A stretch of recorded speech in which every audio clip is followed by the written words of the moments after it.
नमस्कृत्य नरं चैव नरोत्तमं देवीं सरस्वतीं व्यासं ततो जयमुदीरयेत्। ओम नमो भगवते वासुदेवाय, ओम नमः पितामहाय, ओम नमः प्रजापतिभ्यः, ओम नमः कृष्णद्वैपायनाय, ओम नमः सर्वविघ्नविनायकेभ्यः।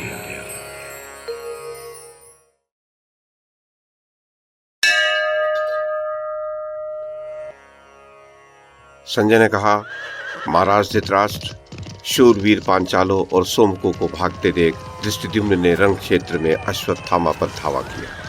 तदनंतर सुवर्ण चित्रित सजल जलधर के समान गंभीर घोष करने वाले तथा युद्ध में कभी पीठ न दिखाने वाले 100 रथों एवं शूरवीर रथियों से घिरे हुए पांचाल राजकुमार महारथी धृष्टद्युम्न ने अपने योद्धाओं को मारा गया देख द्रोण कुमार अश्वत्थामा से कहा, खोटी बुद्धि वाले आचार्य पुत्र, दूसरों को मारने से तुम्हें क्या लाभ है?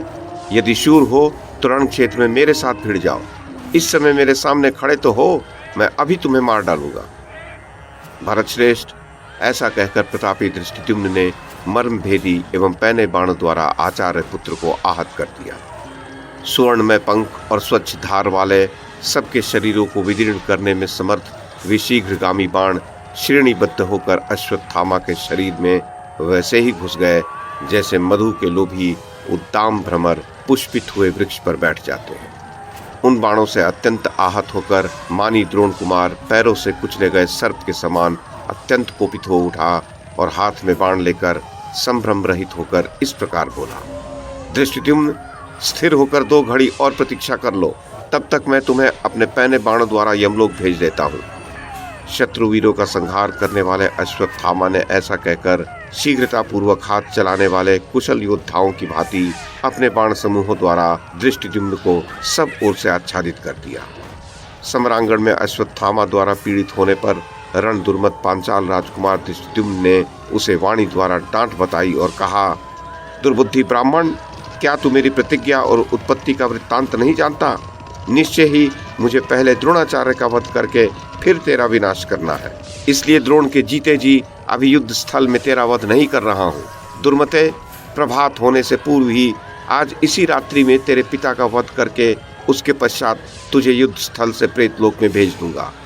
यही मेरे मन का निश्चित विचार है। कुंती के पुत्रों के प्रति जो तेरा द्वेष भाव और कौरवों के प्रति जो भक्ति भाव है, उसे स्थिर होकर दिखा। तू जीते जी मेरे हाथ से छुटकारा नहीं पा सकेगा।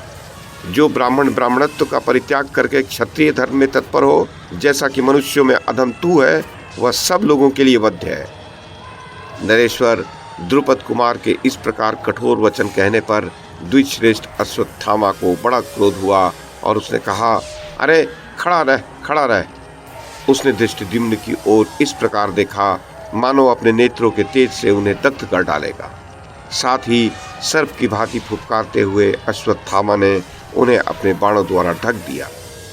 नृपश्रेष्ठ, समरांगण में अश्वत्थामा के द्वारा आच्छादित होने पर भी समस्त पांचाल सेनाओं से घिरे हुए महारथी महाबाहु धृष्टद्युम्न कंपित नहीं हुए।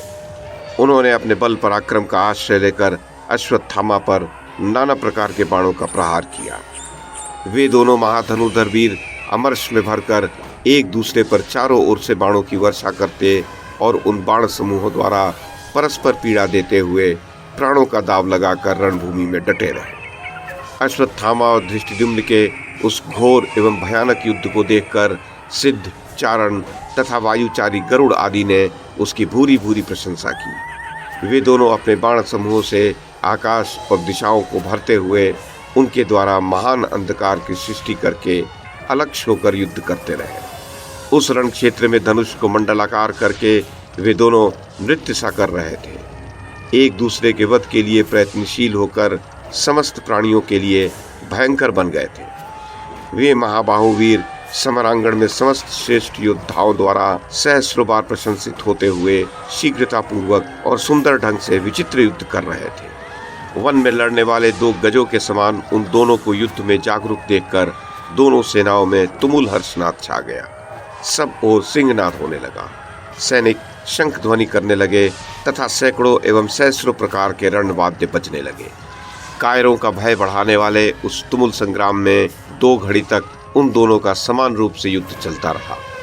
महाराज, तदनंतर द्रोण कुमार ने महामना धृष्टद्युम्न के ध्वज, धनुष, छत्र, दोनों पार्श्व रक्षक, सारथी तथा चारों अश्वों को नष्ट करके उस युद्ध में बड़े वेग से धावा किया।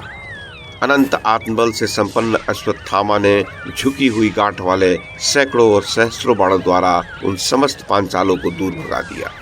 भरतश्रेष्ठ, युद्ध स्थल में इंद्र के समान अश्वत्थामा के उस महान कर्म को देखकर पांडव सेना व्यथित हो उठी। महारथी द्रोण कुमार ने पहले 100 बाणों से 100 पांचाली योद्धाओं का वध करके फिर 3 पैने बाणों द्वारा उनके 3 महारथियों को मार गिराया और धृष्टद्युम्न तथा अर्जुन के देखते देखते वहां जो बहुसंख्यक पांचाल योद्धा खड़े थे उन सबको नष्ट कर दिया।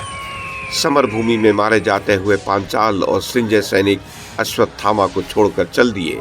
उनके रथ और ध्वजा नष्ट भ्रष्ट होकर बिखर गए थे। इस प्रकार रणभूमि में शत्रुओं को जीतकर महारथी द्रोण कुमार वर्षा काल के मेघ के समान उच्च स्वर से गर्जना करने लगा। जैसे प्रलय काल में अग्निदेव संपूर्ण भूतों को भस्म करके प्रकाशित होते हैं, उसी प्रकार अश्वत्थामा वहां बहुसंख्यक शूरवीरों का वध करके सुशोभित हो रहा था। जैसे देवराज इंद्र शत्रुओं का संहार करके सुशोभित होते हैं, उसी प्रकार प्रतापी द्रोण पुत्र अश्वत्थामा संग्राम में सहस्रों शत्रु समूहों को परास्त करके कौरवों द्वारा पूजित एवं प्रशंसित होता हुआ महाराज धृतराष्ट्र बड़ी शोभा पा रहा था।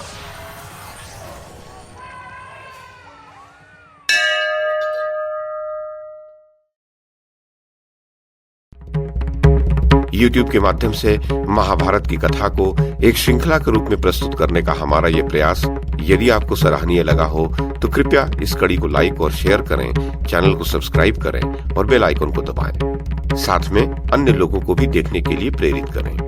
धन्यवाद और नमस्कार।